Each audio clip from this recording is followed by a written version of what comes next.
How Russia saved the United States twice in 1776 and in 1861 during the Civil War. On July 4th, 1776, amidst the American Revolutionary War, the Declaration of Independence was signed, declaring 13 colonies free from British rule and emphasizing fundamental rights like life, liberty, and happiness. And this set a global precedent for democracy, influencing nations like France, Russia, and even Greece, who was under Turkish rule and enslaved. During the war, despite initial setbacks, American forces, bolstered by French support and subtle Russian aid, eventually secured independence in 1783. Russia's the Empress Catherine the Great, opposed Britain's naval blockade and declined British King George III pleas for military assistance against the Americans. And later, during the American Civil War, Russia again sided with the Union, sending fleets to deter British and French intervention. And this historic friendship is a reminder of the positive ties that once united the two nations in their struggles for freedom and unity. So both times, Russia was on the right side of the United States, as you can understand. As reported by RIAC more than a year after the start of the American Revolution War, on July 14, 1776, delegates to the Second Continental Congress in Philadelphia signed a document laying the groundwork for a new country. The Declaration of Independence officially acknowledged the independence of 13 newly independent rebel colonies from the capital and described why Americans were at odds with the British Crown by stating that all men are born equal and their Creator had endowed them with certain inalienable rights. Among them are life, liberty, and the pursuit of happiness. The Declaration established a framework for all democratic state building around the world for centuries to come. This tale defined both the Russian and French constitutions. George Washington's army, inspired by the European Enlightenment and its philosophers Locke, Voltaire, and Rousseau, and backed by the French Expeditionary Corps, fought for the newly formed nation's right to exist. After 8 years of bloodshed, the United Kingdom recognized America's independence in 1783, which also happened to be the year Crimea joined the Russian Empire. However, in the winter of 1775, victory seemed far away. Americans were severely harmed during the Battle of Quebec. A few months later, the British were preparing for a counterattack in New York, which would prove to be the Revolutionary Army's most severe defeat throughout the conflict. The Americans lost Fort Washington in the autumn of 1776, and approximately 3,000 men were taken hostage. Meanwhile, Britannia attempted to impose a naval blockade on the American continent to cut off supplies to the rebellious colonies. Based on her correspondence with French intellectuals, an educated Russian Empress Catherine the Great felt sympathetic to the Americans struggling for their freedom from the start. Catherine the Great, guided by her own country's national interests, was staunchly opposed to the British naval blockade. She continued to trade with the 13 former colonies. In 1780, Russia declared armed neutrality, which meant that its ships would fight back if the British Navy attempted to prevent them from crossing the Atlantic. More than that, during the Revolutionary War, George III, the British king, appealed to Catherine the Great of Russia to deploy 20,000 Russian Expeditionary Corps to America to battle the revolutionaries.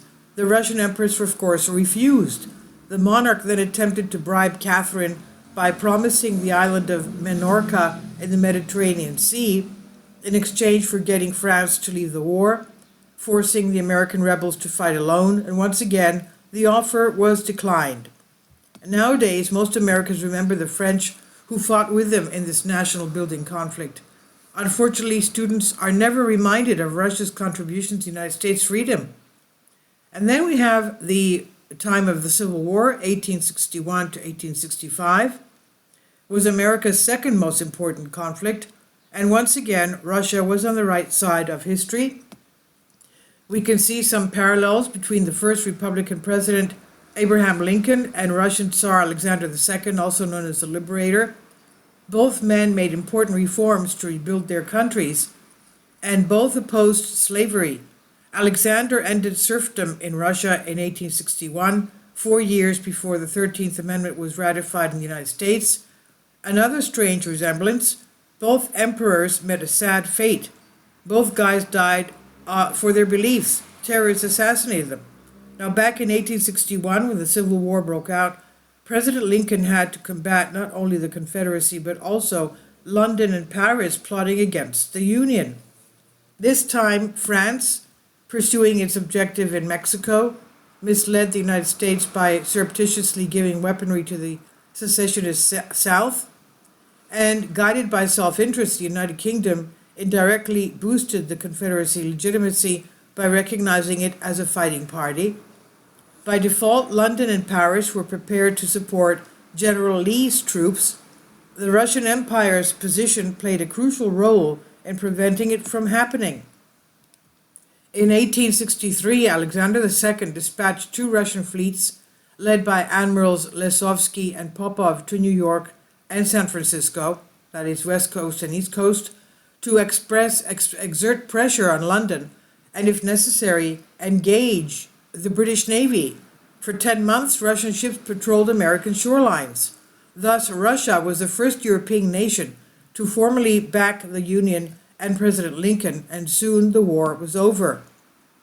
Mark Twain then visited St. Petersburg with a party of journalists in 1867, and the Russian Tsar greeted him warmly. The prominent American writer, Mark Twain, described the Russians as pleasant people.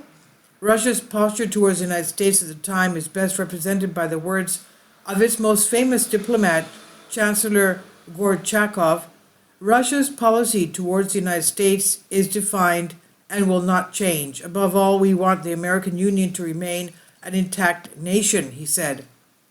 Being extremely grateful to Russia, the American government resolved to send a special delegation to Petersburg in 1866 to express the United States' thanks to the Emperor and the Russian people for their assistance in bringing Russian fleets to America. The words, coined by an American diplomat, Berg, at an official reception organized a couple of years earlier in honor of the sailors who came to the United States' aid in its hour of need, turned out to be prophetic. Quote, "There is a friendship between us that has not been overshadowed by any bad memories. It will continue subject to the strict rule not to interfere with each other's internal affairs. It's easy to imagine the enormous advantages that such a policy can give to all the governments of the globe if they carefully adhere to it." End quote. Today, we should applaud Americans for the significant impact their democracy has made on the whole world. It's also critical to appreciate Russia's fundamental role in supporting the American experiment, as well as the fact that the United States and Russia can achieve great things together. Amazing. And of course, the War of Independence in the United States was a catalyst that brought a lot of independence to other countries around the world. Please leave your comments and thank you for your support. This is on Great Game India. Thank you. Finally, support my Patreon account. The daily posts are 5 videos daily, and they are totally different from what I have on my YouTube channel. Thank you so much for your support and that you find all my content so interesting. You'll find the Patreon account details in the description box below.